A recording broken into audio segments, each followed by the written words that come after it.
For me, public sector organizations, be it public interest entities such as government-linked investment companies, government-linked companies, statutory bodies and government agencies, state governments as well as federal government bodies and departments would benefit most from applying the integrated reporting framework for a common reason.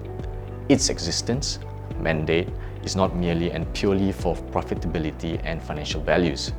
More than not, public sector entities exist for social cause for many different key stakeholders, namely the public at large. To understand and assess the holistic performance of public sector entities in terms of its objectives and achievements of its mandate, one must link and assess the financial and non-financial information to assess the overall outcomes. IR framework provides a very structured and clear way as to how to connect these informations together and to enable a more holistic story of the performance and value of a public sector entity. Particularly at this current time, where there is a general trust concern on the public sector, partly due to the lack of understanding and clarity of information and reporting, it is thus very timely for IR to be considered as the overarching corporate reporting framework to ensure trust, confidence, and relevance of public sector organizations.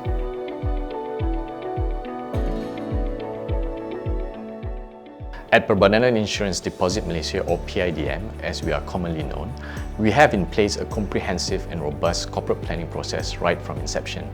We also, from the beginning, focus on having a strong, transparent reporting regime. Hence, we are among the very few public sector organization that actually publishes its corporate plan document publicly. We use our corporate reporting and publications to try to report our performance story to our stakeholders, including the public at large.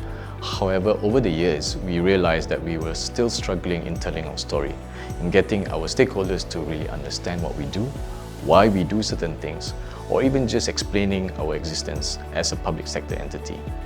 We even came to realize that some stakeholders are getting wrong understanding and different perception of our performance, particularly financials, despite all the transparencies of our reporting.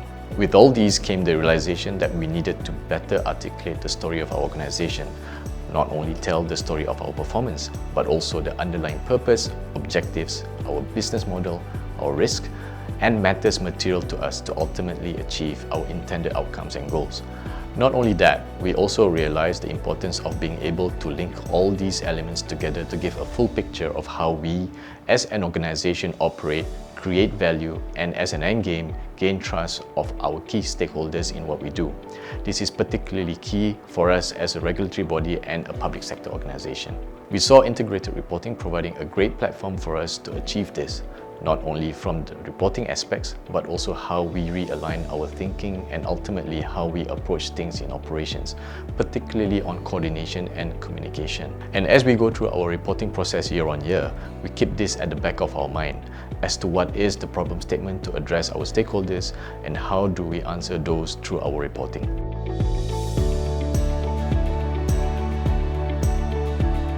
Public sector organizations, be it profit or non-profit oriented, would really benefit from the extensive non-financial information reporting focus of IR to achieve a more holistic corporate reporting. In addition, where I see IR being truly beneficial is in providing that broader view of what really matters to the various stakeholders and how we can align the reporting and sharing of data and information to address their needs and problem statements. It is a broader view rather than just merely focusing on internal perspective of what we think is important to report. This is key as the value of an organization is not just internally driven by capitals that it can control, particularly financial capital, but also other capitals which are primarily influenced by external stakeholders such as social and relationship capital, as well as natural capital. More so, public sector organizations who are custodians of publicly owned capitals and who are accountable for managing it. And linking the information on performance and outcomes to the information needs of stakeholders will really help in determining the value of organization in a more holistic and structured manner.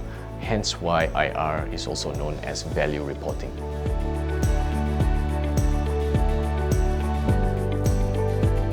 There is an inherent synergy between sustainability reporting and integrated reporting, which both focuses on linking and reporting financial and non-financial capitals. As a matter of fact, under the IR framework, key elements of ESG are described and embedded through the various non-financial capitals, that is, manufactured, intellectual, human, social and relationship, as well as natural capitals. The IR framework requires the reporting of these non-financial capitals in terms of its use, outcomes, and its impact to the various stakeholders of the organization. The International Sustainability Standards Board, ISSB, in its development and rollout of the Sustainability Reporting Standards S1 and S2, also emphasizes on the interdependent systems and interdependencies of resources and the importance of ensuring that these elements are clearly interlinked. Hence, the reason also why ISSB, in its plan to ensure clear interconnectivity of reporting, is also looking at integrated reporting as a key reporting framework that overarches the sustainability reporting. And very importantly, bearing in mind that sustainability is not just about the climate and environment, but also on social and governance aspects as well. All these fits in nicely well within the IR framework.